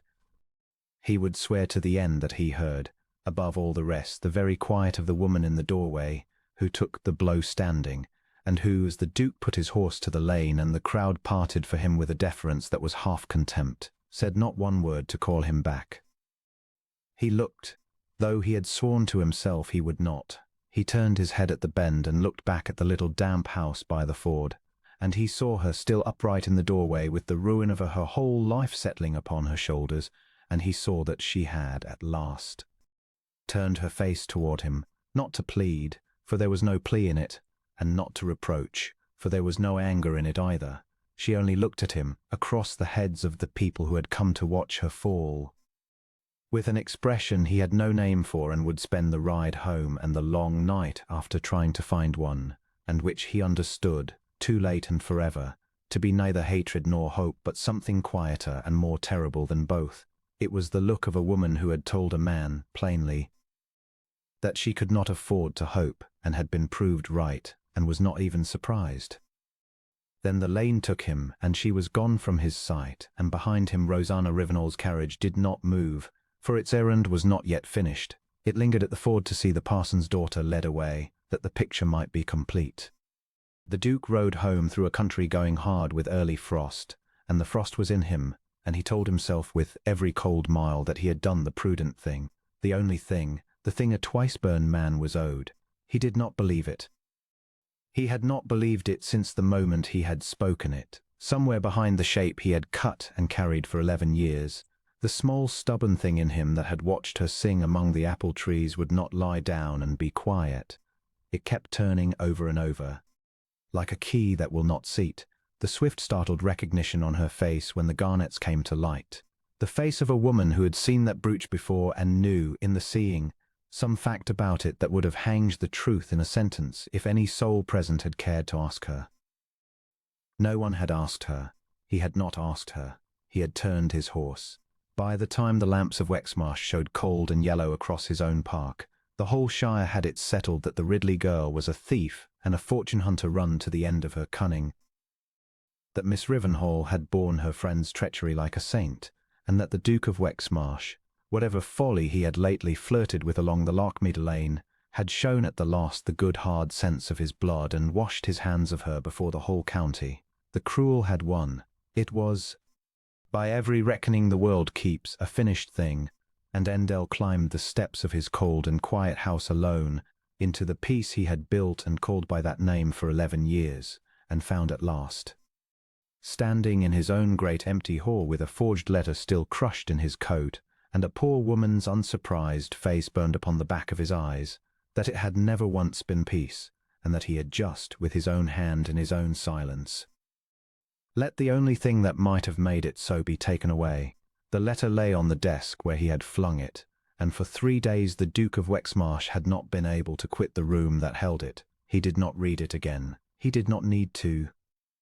He had read it so many times in the first black hour that the words had worn a channel in him and ran now of their own accord, over and over, whether he willed it or no. The rowlish, unmistakable hand, the very hand he had seen but once in an inscription upon the fly-leaf of a dead schoolmaster's book, and would have sworn on his soul he could not mistake. He is colder than they say and lonelier than he knows, and a lonely man is the easiest purse in all England to open. I had poor Ashworth by Lady Day, and I shall have Wexmarsh by spring, and then let them see who was the beggar at the ball. He had stood in Lady Harrowgate's crowded gallery and watched Rosanna Rivenhall read those lines aloud in a voice pitched sweet with false reluctance, as though she grieved to expose so dear a friend, and he had felt the old iron close about his chest link by link, the way it had closed 11 years since in a church that had not yet its roof, when a woman with a face like clear water had sent word by a servant that she would not come, and had let him learn from the Messon's boy that she was already 3 counties gone. He knew that cold. He had built a life to keep it out. And in Lady Harrowgate's gallery, with 400 faces turned to feed, he had let it back in and made his bow and gone out into the night without a word, because a man betrayed twice in one life has no words left, only the door. Now the letter lay on the desk, and the fire had burned to a red eye, and the Duke sat with his hands loose between his knees and did not ring for anyone. He would go to Wexmarsh in the north on the morrow, he told himself, and shut the great gate, and this time he would not open it though the whole of the season came singing at the wall. He had been a fool.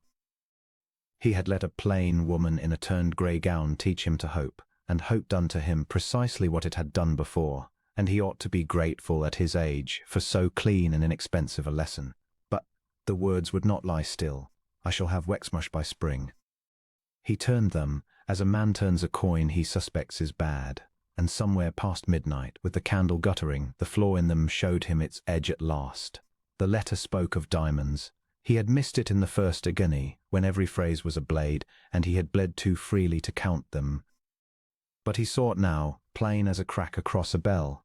Whoever had penned that gloating page had made its Jacquetta boast of the jewels the cold Duke brought her to her wall by night, a rope of diamonds, a ring worth a living, the spoils of a purse well opened. And the Duke of Wexmarsh, who had ridden 9 miles in the dark to her father's mended shutter, knew with a certainty that rose in him like a tide that he had never given Jacquetta Ridley so much as a ribbon. He had brought her a book that was already hers, and an apple from his own tree. And she had taken the apple only because he had sworn it honest, and she had told him, her voice cracking on it, that hope was the one thing in all the world she truly could not afford, and she had bidden him not to touch her face lest she begin to believe him. A woman who schemed for diamonds did not weep at an apple. A woman who wrote, I shall have Wexmarsh by spring, did not send a duke home sleepless, because she had refused him for the 3rd time and meant it. Whoever had made that letter had reached for a diamond, because a fortune hunter's letter must have a diamond in it, because that was how such a creature was drawn in the mind of the drawer, and in reaching had confessed, to the one man alive who knew the truth those meetings, that she had never sat at that wall at all. She had watched from a slowing carriage. She had seen a horse and a shadow and a duke where a duke had no business to be, and she had built the rest out of her own heart, and her own heart did not know that some women take only the apple. He was on his feet. He did not remember rising. The cold that had held him 3 days broke all at once into a heat he had not felt in 11 years. And it was not joy. Joy was too small and too safe a word. It was the terror of a man who has been standing all this while at the lip of a well he did not know was there, and hears, far down in the dark, the voice of the one creature he could not afford to lose, and knows that he himself very nearly let go the rope. He had believed it. That was the thing that would not let him sit. He, who had been cast off on false report, and had carried the wound of it for a decade like a stone sawn into his coat. He had heard false report of her, and believed it in an hour, and had turned on his heel and left her to the wolves without so much as asking her a single question. He had done to her, in one cold quarter-hour in Lady Harrowgate's gallery, the very thing that had been done to him, and she had not even given the mercy of a servant's note. He rode for the town before it was light, and he did not ride to her. That cost him more than any restraint of his life, for every mile of the black road was a mile in which she might be weeping, might be packing, might be gone. But he had learned the shape of the trap now, and he knew that to arrive at the chandler's door with his heart in his hands and no proof in his fist was to hand Rosanna Rivenhall a second letter to write. He would not clear Jacquetta Ridley in a whisper at her stare. He would clear her in the open, before the same 400 who had watched her fed to the dogs, and he would do it with a thing no soft voice could gainsay. So he rode instead to a set of rooms above the coaching inn, and he woke Mr. Ashworth from a bed that plainly held little sleep, and he stood over the young man in the grey dawn with his hat still on and his gloves still gripped in one fist. He had expected to despise him. He found, looking down at the boy in the bottle-green coat who had ruined a good woman before 400 people and called it honesty, that Ashworth had got there before him. That the face turned up from the pillow was the face of a man who had been despising himself for weeks and had grown thin on the diet. That was of use. A man well fed on his own contempt will lie to keep his supper. A man who has sickened of it will sometimes, if the door is opened, be almost grateful to walk out. I have come about a letter, the Duke said. You will tell me who wrote it. You know already that I know she did not. For a long moment Ashworth said nothing, and his throat worked, and the Duke watched hope and fear war in a weak face and did not help him. Then the boy put his hands over his eyes like a child and said, from behind them, I did not write it. God be my witness, I had not wit to write it, nor the malice. No, that is a lie too, I have malice enough. I proved on the floor at Harrogate, but I had not that. He dropped his hands. She wrote it. Rosanna.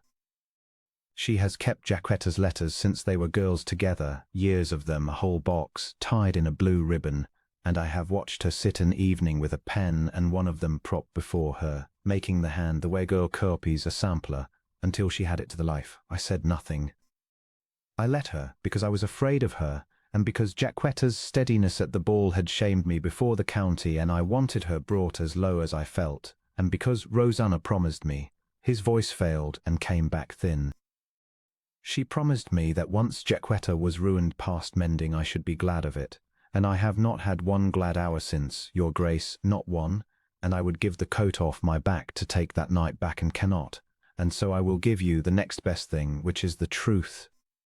And be damned with her when she learns I told it. Where are the letters now? The Duke asked. The true ones. The box. In her writing desk at Rivenhall, the lower drawer. And the spoiled sheets, Ashworth said, and something like a wretched courage came into him, the ones where the hand went wrong before it went right. She burned most, but not all. I took 2 from the grate myself one night. I hardly know why, save that a man drowning will keep any straw. I have them still. He went to a portmanteau and dug beneath his linen and brought out 2 folded half-sheets, creased and scorched brown at one corner, and the Duke opened them under the window and saw the thing entire, the same round girlish hand, tried and tried again down the page. The easy purse, the easy purse, the easiest purse in all England, the words that had been read aloud as Jacquetta's dying breath of a good name, here rehearsed in a scorched margin like a schoolgirl's lines, in the ink and on the paper of Rivenhall. He folded them very carefully and put them within his coat, over the place where the old stone had ridden so long, and he found the stone was gone. The assembly at Lady Harrogate's that night was the last great crush before the county scattered for the winter, and it was full to the walls. For the tale of the ruined page-turner and the letter had gone the length of 3 shires, and everyone who could beg a card had begged one, in the hope of a second act. The Duke of Wexmarsh, who had refused Lady Harrogate's every invitation for a season, came in at 10 o'clock without being announced, and the room felt him before it saw him, the way still water feels a stone. He did not go to his hostess. He went through a lane that opened before him of its own accord, straight to the bright knot at the heart of the gallery where Rosanna Rivenhall held her little court, and the quartet, catching the change in the air, faltered and thinned to nothing, exactly as it had faltered on the night a boy in green had let go a woman's hand. Miss Rivenhall, he said, and he did not trouble to lower his voice, for he meant every soul beneath that ceiling to have the whole of it. I have come to return your correspondence. He watched her rally. He would grant her that. She was quick, and the dimples came up like troops to a wall. Your Grace does me too much honour, she said, sweetly bewildered, glancing round to gather her audience. But I fear I have sent your Grace no. You sent it into every drawing-room in the county, the Duke said. A letter in a friend's hand, boasting of my purse. I have carried it 3 days. It is a fine forgery, Miss Rivenhall, a patient one. A great deal of an idle winter must have gone into the making of it, but you spoiled it, as the wicked most often do, by a single excess of your own imagining. You made her boast of diamonds. He let that fall into the silence and lie there. I have known Miss Ridley these 2 months, before the whole of this room and after it, and in all that while she has refused from my hand every gift but 1 apple, which she took only when I swore it carried no price. There are no diamonds. There was never any purse to open. You wrote of jewels because your own heart could imagine no other reason a woman might sit and speak with a man at her father's wall, and in writing them you told me, past any unsaying, that you were never at that wall, but only in the road watching, as you have watched her all her life. Because she was the better woman, and you have never once forgiven her for it. The dimples were going now. He saw them go, and he did not spare her, because behind her painted composure the whole gallery had begun to breathe again, and this time it was not turning toward the cruelty. It was turning away from it, and she felt the tide go out beneath her and could not stop it. "You will say I cannot prove it," he went on quietly now, which was worse. "I can." He drew out the 2 scorched half-sheets and held them up, and did not give them to her, but turned them so the nearest faces might read. Her hand learned line in your ink on your paper saved from your own grate. And there is a box in the lower drawer of your writing desk at Rivenhall, tied in blue ribbon, that will hang the rest of it. The true letters, the ones a girl once wrote to a friend she trusted, that the friend has spent this winter tracing for a noose. I do not ask you to own it. You need not. Mr. Ashworth was by while you made it, and Mr. Ashworth, who has at least this much left in him, has already told me every stroke. Every head came round to Ashworth, and the Duke watched the young man go white to the lips and then, with a visible summoning of the little that was in him, do the one brave thing of his life. "It is true," Ashworth said, hoarse, to the room, not to her. "She wrote it." I watched her, and I held my tongue, and I am ashamed to the bone. Miss Ridley wronged no one. I wronged her, and Rosanna wronged her, and there is no letter in the world can make it otherwise. And he turned from Rosanna Rivenhall as a man turns from a fire that has burned him. And the space about her widened and widened, until she stood alone in the middle of Lady Harrowgate's gallery with 400 faces upon her, and not one fan lifted in her defence. And the Duke saw, with no pleasure and no pity, the precise moment the county closed its ranks against her. The same appetite that had fed on Jacquetta turning, in an instant, to feed on the one who had set the table. He did not stay to watch her eaten. He had come for one thing more. "Hear me, then," said the Duke of Wexmarsh, and he turned his back on Rosanna Rivenhall as though she had already ceased to exist, and spoke to the whole bright, shamefaced, listening room. "This county saw a woman thrown over on this very floor, in this very house not 2 months since, for the crime of being poor, and it drew its breath and it enjoyed it. It has since seen her called a thief of hearts and a hunter of purses, and it enjoyed that the more.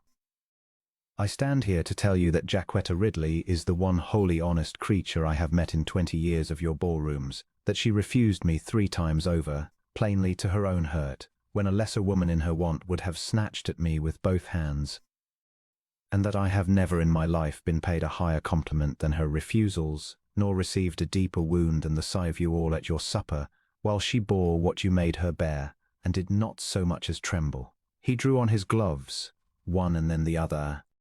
"In a silence you might have heard a pin drop through. I mean to make her my wife, if she will yet have me, which I have given her small reason to do. You will call on her, all of you, or you will not call on me.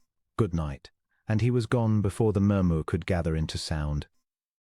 Down the great stair 2 at a time like a boy, calling for his horse before the groom had well brought it round, swinging up into the cold with the 2 scorched half-sheets still over his heart, for it had come to him on the last word, with a lurch that near unseated him, that he had spoken his claim to the whole of the shire and not one word of it to her, that she did not know she was cleared, or wanted, or anything at all but ruined, that even now she was very likely doing the thing a proud poor woman does when the world has finished with her, which is to fold her few good things and give up her rooms and go quietly away before the pity can find her out. Ashworth had let slip that she had spoken of the north, of a cousin of the carrier's cart at first light. First light was 3 hours off. The chandler's shop was 9 miles distant by the good road and 7 by the bad, and the bad road ran through the ford, and the Duke of Wexmarsh, who had ridden carefully in the dark all his careful life, put his heels to the horse and took the bad road at a gallop, praying to a god he had long neglected that he might reach her before the cart did, and tell her, with his own breath and no letter to speak for him, the whole of what she had undone in him, before the dark or her own good sense, or the plain slow rocking of a carrier's cart could carry her past his reach forever. He came back down the Larkmead Lane at a gallop no groom in the county could have matched, and this time he did not care who saw him, nor how a duke ought to sit a horse, nor what 11 years of careful coldness had taught him about the folly of wanting a thing plainly. The frost was breaking off the hedges under a low white sun, and the same crowd that had gathered the ford to watch a poor woman fall was breaking apart in it, in ones and twos, with the sheepish haste of people who have been present at a cruelty and would now very much prefer not to have been. And through them the Duke rode without a glance, because there was only one door in the world he meant to reach, and he had already been a day and a night, and the better part of his soul too late in reaching it. He had learned the whole of it within the hour.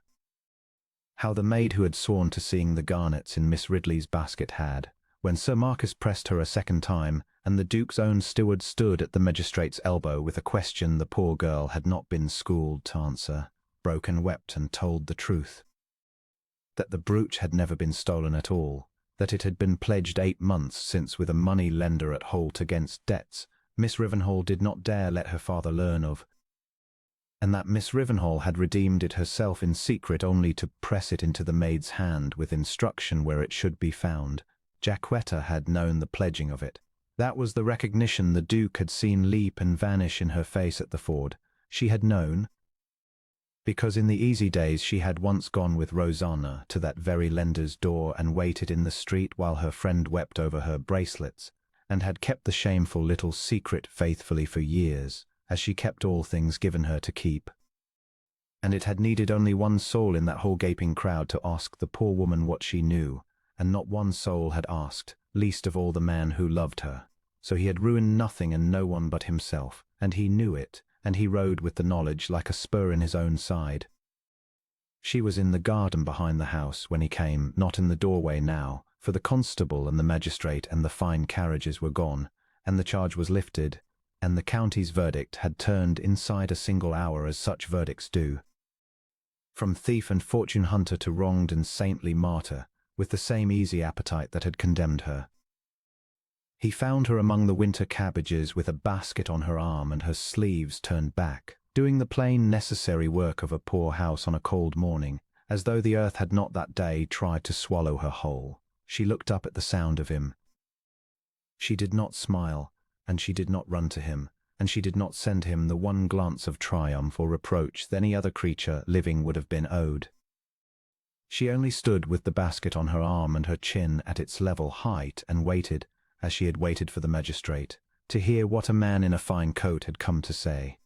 The Duke of Wexmarsh got down from his horse and left it standing and crossed the frozen ground to her, and there, before he had rehearsed a word of it, before pride or caution could rise in him and dress the thing in something smaller, he took off his hat, and he said, "I did not ask you. When it would have cost me one word and saved you everything, I sat my horse and I did not ask you what you knew, and I turned away, and I have no defense to make that is not a coward's, and I will not insult you by making one." "No," she agreed, quite gently, "you will not." "I told myself it was prudence," he said. "I have told myself that a great many things were prudence for a very long time. It was fear. I was afraid of you, Miss Ridley. From the first evening I saw you refuse to be broken in a room full of your betters. And I have been more afraid of you with every hour since. And 3 mornings ago a woman I have never met wrote me a letter designed to make my fear look like wisdom, and I let it, because I have wanted to let it for 11 years. He turned the hat in his hands. This man the Shire called powerful and feared, and could not for a moment go on. There was someone, she said. Not a question. She had always seen more than she said. There was a girl I was to marry, a lifetime ago, when I had a lifetime less of sense and a great deal more of heart. I built a chapel for it. I settled the half of everything I had upon her before the barns were fairly reed, because I could not do enough, fast enough to show her what she was to me, and she stood in the half-finished chapel and let me, and let the whole county gather, and married a marquess with 3 times my acres before the roof was on, and I heard afterward that she had said, in company, that a duke's devotion was a pleasant thing, but that she was not so poor a manager as to spend her one life upon the smaller title. He said it evenly, the way a man says a thing he has worn so smooth with handling that it no longer cuts him where it enters, only where it lodges. I did not build the roof. The chapel stands open to the weather to this day, and I told myself I had learned the one lesson worth learning, which was that a soft word is a hand already inside your purse, and I made my heart into a house with no fires lit, and I called the cold in it peace, and I lived in it 11 years and thought myself the wisest man in 3 counties. He looked up at her at last. And then a parson's daughter cut an apple in 2 with a pocket knife and told me she wanted nothing of me, and I have not had 1 hour's peace of the good cold kind since, and I would not take it back if I could. The wind moved the bare branches over them. She had set the basket down. She was looking at him with the expression he had no name for and had ridden a night trying to find, and he understood now what it was, because it was changing as he watched, the unsurprise going out of it, and something frightened and unwilling and alive coming up beneath. As a frozen thing thaws against its own better judgment. "You should not say these things to me, Stamid," she said, and her voice was not quite level now. "You are a duke, and I am bound over to no one's charge this morning by the grace of a weeping maidservant. And if you say these things to me out of guilt for a wrong you have already more than mended, I will forgive you the wrong, and I will not forgive you the pity, and you must get on your horse and go." "It is not guilt," said the Duke. "Then you must be plainer than that," said Jacquetta Ridley, "for I told you in the orchard that I could not afford to hope. And this morning the whole of the Shire watched her be proved a thing I cannot afford, and I have not yet the strength to be wrong about it twice in one day." So he was plain. He was plainer than the Duke of Wexmarsh had been with any living soul in 11 years. He said, "I am asking you to be my wife. Not to save you, you have saved yourself, before 4 dozen witnesses, with nothing in your hand but the truth and your own straight back, and you had no more need of my rescue at the ford than the sun has need of a candle, and I have never in my life been so justly ashamed as I was to watch it. I am not offering you my name to lift you out of anything. I am asking you to take a cold house and light its fires, and to take a man who has been a fool twice and does not care this once, whether he is a fool a 3rd time, 'cause a life spent guarding a heart that never beats is no life. And you have made mine beat, and I find I would rather it broke than went back to the quiet. That is all I have. It is a great deal less than a marquess.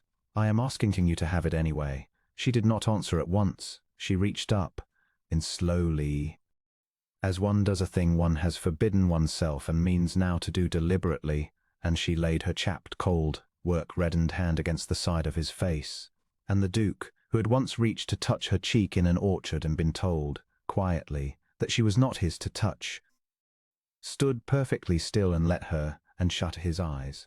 "I told you not to touch my face," she said very low, "because I knew if you did I should have nothing left to keep me sensible, and I could not be a duke's folly for a season, and then be sent back to the cabbages. And I told myself a great many wise cold things too, you see, and I lived in them the same as you." Her thumb moved once against his cheekbone. "I do not want your name, Endel. I have wanted the man since the night he stood up in a ballroom for a stranger, and could not think why he had done it. If you will have me without the rescue, I will have you without the coronet, and we may neither of us ever be sensible again as long as we live."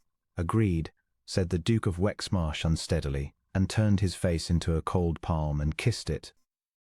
And it was the whole of everything he had denied himself for 11 years, and it was given and taken in a poor garden among the winter cabbages, and there was no one to see it but a horse and the bare trees, and a thin old voice calling from the house to ask whether their guest would take some tea. He took some tea. He sat in the low dim room where the blind parson kept his chair by the fire, and he held a cracked cup on his knee, and he told the old man plainly, hand upon the frail hand, that he loved his daughter and had asked for her and been accepted, and would count it the honour of his house to bring both of them under his roof for the rest of their days. And the old man wept without shame, and said he had prayed his girl might one day be dealt with kindly, having so little to bring, and had feared the prayer a foolish one. And the Duke said, lo, that she had brought more into his life empty-handed than any heiress in England could have carried in a chest, and that the folly, if there were any, was all upon his side. And Jacquetta, pouring the tea with her back to them both so that neither should see her face, was not quick enough about it, and the Duke saw and said nothing and loved her the more. He might have married her quietly. It would have been the easier thing and the safer, and a year before he would have chosen it without a thought. Being a man who hoarded his heart's business as a miser hoards, he did the opposite. He had learned the price of his own silence at a ford by a poor house, and he did not mean to be silent again while he lived, when the county gathered a fortnight hence at the great assembly rooms at Holt. The same polished rooms where a girl in a grey gown had once stood 400 strong against her, where Rosanna Rivenhall and Mr. Ashworth had made a public entertainment of her ruin, the Duke of Wexmarsh brought Jacquetta Ridley in upon his arm through the great doors. In a gown he had begged the right to give her, and she had consented, at last, to accept as the first gift of a betrothed and not the wage of a rescue, and he walked her the whole length of that shining room while the music faltered and the whispers ran. And he did not stop until he stood in the very heart of it, where every eye in the shire could see, and there he turned to her and bowed to her as low as he had ever bowed to his sovereign.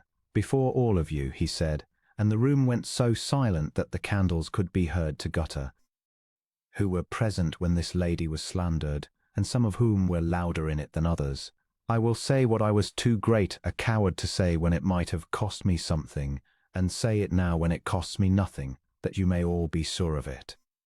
This is Miss Jacquetta Ridley of Lochmead, who is to be my wife. She is the truest heart and the straightest tongue in this county, and she wanted nothing of me and would take nothing of me, and it is the whole labour of my life henceforward to persuade her to take a very great deal.